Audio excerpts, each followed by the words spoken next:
due to sort of an overdeveloped neediness of approval that I had for most of my life, I thought it would be so I'm not exactly sure what drove this, but I thought it would be funny to give a funny speech and tear off my shirt with a big T painted on my chest about 21 years ago. Not knowing that that would then mean I was somehow in charge of reunions for the rest of my life. Because I'm quite certain I would have ran for treasurer or something. I just wanted to tear off my shirt with a big T painted on me and run across the room, you know, get some social validation. So, just telling you the truth. So I wanted to take a minute in the last 20 years, something that I've learned in my own journey that I wanted to share with you. And it was the discovery of the stories that I make up about me and about my life. And hopefully in telling you this, it can help you look at yours as well. So, we all share this common path. And the common path is that in our formative years, when we didn't know any better and we were programmable, we all sort of wandered aimlessly together as we were shuffled around, you know, through the system, and people told us what to do and how to act and all these things. And within that, and then all of a sudden, abruptly, it ended. And we went off on our way, and every 10 years or 5 years, however often we do this, we come back together. But we don't, most of us don't spend a lot of time together. There's a few connected points, but we don't necessarily see each other. But there's this shared component of those formative years. And maybe I'm the only one, because I had, you know, I've sort of dreaded this year for the last 9, since I had to find the 10 year. And for 9 years, I've kind of like put it out of my mind, not wanting to think about it. And then this year came, and I'm like, oh, this is the year I have to do all this stuff. Okay. Maybe I'm the only person, because I was thinking about it a lot more than anyone else in the room, that it triggered some stuff in me of junk I thought I had overcome and resolved from my younger years, of all of these thoughts of, okay, if I come to the reunion, what if I see this person? And what if they make fun of me again the way they used to make fun of me? And I was like, holy crap, there's still some like unresolved vulnerabilities here of like, what is this? And maybe I'm the only one here, so this is my confession. You know, hi, I'm Tony, and I'm starting my confession. But so this is why I wanted to bring this up, because I'm guessing that there's some of this that goes on. And what ultimately in life, the thing that I've experienced that's been the most liberating for me personally, and I happen to teach seminars about this, and so I think about this all the time. It's things happen in life, and then we make up a story about what that means about us. And so a great example of this, I was at my cousin's wedding, and I was the best man, and I'm in the wedding line, and the people are coming through and giving hugs, and you know, I'm in a tux, all dressed up, and we're having this great time. And through the line comes, does anyone know Sandy Hatch? She was at the picnic yesterday. Sandy's super sweet. She's just a really kind person. And her mother is even sweeter. Her mother is just like, she went to the Ukraine and spent like 8 weeks living in a hut to adopt kids and, you know, bring them back. I mean, she's just like a saint of a person. Really, really good. And most of my jokes she wouldn't even smile at, because even my jokes that I deem appropriate, she would, you know, she's like really, really like a super clean thinking person. If she could have a glimpse in my mind, it would probably taint her for her life. So she's coming just to set the context of what happened to me in this moment. So she comes through the line, and she says, we smile, and I'd known her, we grew up in the same neighborhood, so I'd known her since, you know, since 12. And she says, how are you? And she gives me this hug, right? And as she's hugging me, she reaches down and she gooses me. I'm like, whoa! Not like a little good game. It was like a... And I didn't know what to do. I was like, what? And then she looks at me with that sweet innocence, and she's like, how are you? I'm like, I don't know. I I don't know what to do with this. And then I look at my cousin, and he is laughing his head off. Because as she had reached down to hug me, he slipped his hand down there and took care of business. So, in that moment, I vowed I was going to get him. And I'm super patient about that stuff. It might take a while, but I was going to get him. So I'm waiting patiently. Months go by. We happen to work in the same office at the time. And there's this little copy room on the office. It's no bigger than in this space here. There was a copy machine, and then there was a table, and just this little corridor, enough for one person to turn around and walk. And all the attorneys at the law office would wear suits, but he'd always wear Dockers. And so I see him in there, and he's getting stuff out of a box like this. He's bent over like this, and I can see him because it's his Dockers. And I'm like, this is my chance to get this dirtbag. So I go up behind him, and I don't just goose him. I give him the double goose with a hoot. Woo! Like this. And he stands up. And it was the copy machine repairman. And I was like, oh! And he was a big dude. He had huge muscles. And he puts his fist up to, fight his way out of the spot. Could you imagine for him? He's just like, he goes to fight his way out of the spot. And I'm like, I'm sorry. I thought you were someone else. And he's like, he kind of puts his fist down a little bit, and I'm like, I thought you were my cousin. And he's like, I'm like, you wear the same pants he does. He's in this little corridor like this. And he's like, and then we're just standing there. I didn't know what else to do. So I'm like, hi, I'm Tony. He's like, I'm Dave. I'm like, sorry. So I run out of the building, and I'm like, I guess I got to get out of there. And I get in the car, and I start driving. And I get to a stoplight. And I look over, and the person next to me is laughing at me. Like somehow they knew that I had this thing happen. So in life, something happens, and then we make up a story about it. Right? And it was weird because I felt that shame for like a week. Like everyone looked at me and got, you knew. The copier. Years later, I saw some guy from his office. And I'm like, so does Dave still work for you guys? I couldn't help it. I just had to know how he was, It's like one of those high school things, Like, I'm just kidding. But I really did say, it wasn't one of those high school things. That's what I'm kidding about. I really did say, how's Dave doing? I said, does Dave work for you guys? He goes, yeah, he got out of repairs. He got into sales. He just didn't like repairs. I'm like, I imagine he did. So, growing up, I had this experience of needing, like I had this story about me that said, if I can get all my crap together, if I can like get it together, I grew up in a really religious household, so if I could be like a perfect good boy and have all my crap together, then I could be okay. And then if I could never have these moments inside of me, the part of me that I really didn't like the shadow side of me that would be really, really compulsive and destructive and do things that were just really stupid.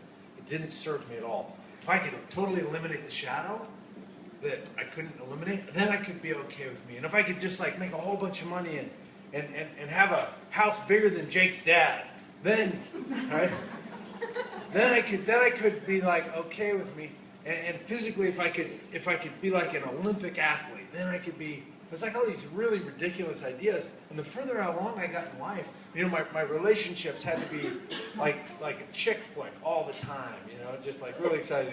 And I have these 5 wonderful children, and they're constantly like interrupting the chick flick. And I'm like, come on, we're trying to have a chick flick here. And I had this thing that I developed that was like this impossible game that I played. And I couldn't ever get it all together. And so therefore I lived in this place of that then I wasn't okay. No matter how hard I worked or how good I did and then one day I was teaching one of my seminars and this mom was there and this is like the biggest breakthrough I've had. That's what I wanted to share with you, and then I'll be quiet.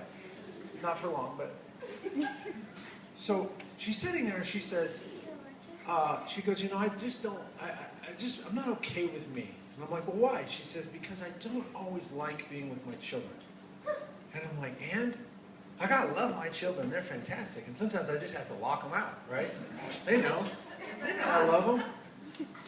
I just have a limited capacity for screams and high-pitched sounds. Things breaking. Blood. She says, I'm not cool with me because I don't always like being with my kids. And I thought to myself, that's the most ridiculous thing I've ever heard. Like, I love my children with all my heart. And sometimes I need a break.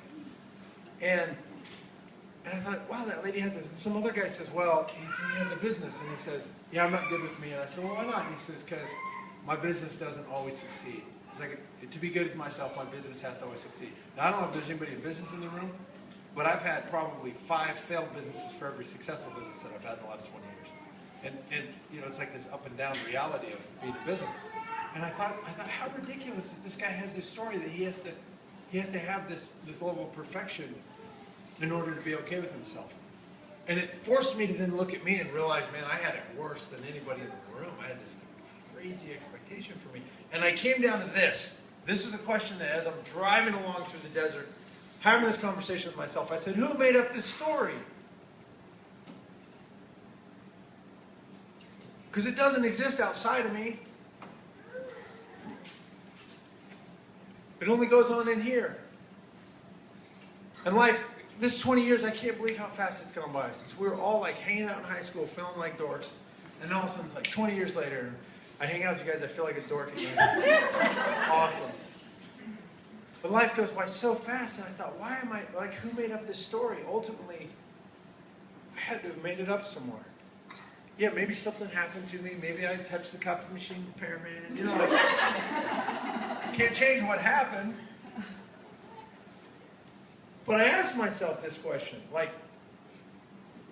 is it true if I can't get all my crap together that I'm not okay as a human being? And I was like, no, it's not necessarily true. I can't be certain like gravity. Like, I'm so certain if I let go of this, it's going to fall. I'm so certain. I can't believe you're not trying to catch it. But I couldn't be certain that I wasn't okay if I didn't get all my crap together as a human being. And so then I'm like, okay, well, what would be possible in my life if I had some other story other than I have to have it all together, I have to do this good enough, or I have to keep up or look this certain way. What if I had some other story? And what I realized in that space was if I had some other story, I could just show up and be a flawed human being, and I could actually connect with people. I could connect with my wife. I could connect with my kids. I could just be human, and that could be enough. So then then it was like, well, what story would I have in order to do that? This is the one I came up with. I just do the best I can with what I have. But there was a problem in that because sometimes I do like really stupid things, like completely irrational. Like my brain just shuts off, and I don't want to even explain it. I don't really want to talk about it. Like just stupid things.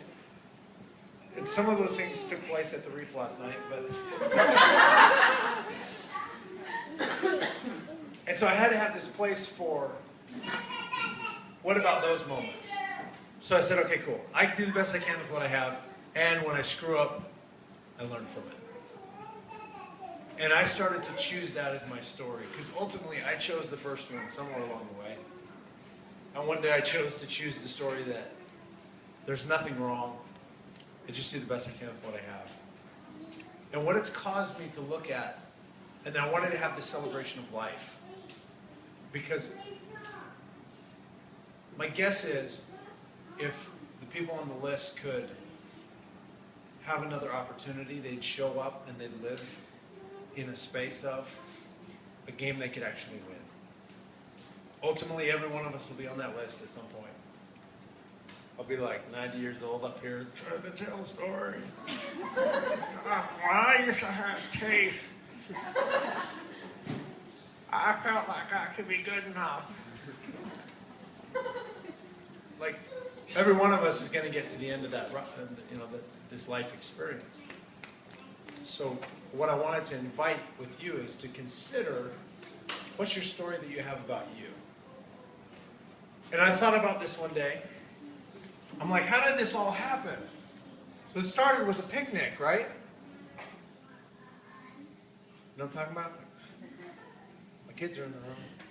So there was a picnic, and this zygote was formed, right? This is, man, I can't believe it took you, it took you three that long to figure out what I was talking about. That's weird. They're like, I thought you've been talking about that the whole time. Like, what do you? So there's this picnic that happens, and we show up, like, in our mother for 9 months. The kids in the room. My kids are like, we have another picnic today, Dad? I'm like, I hope so.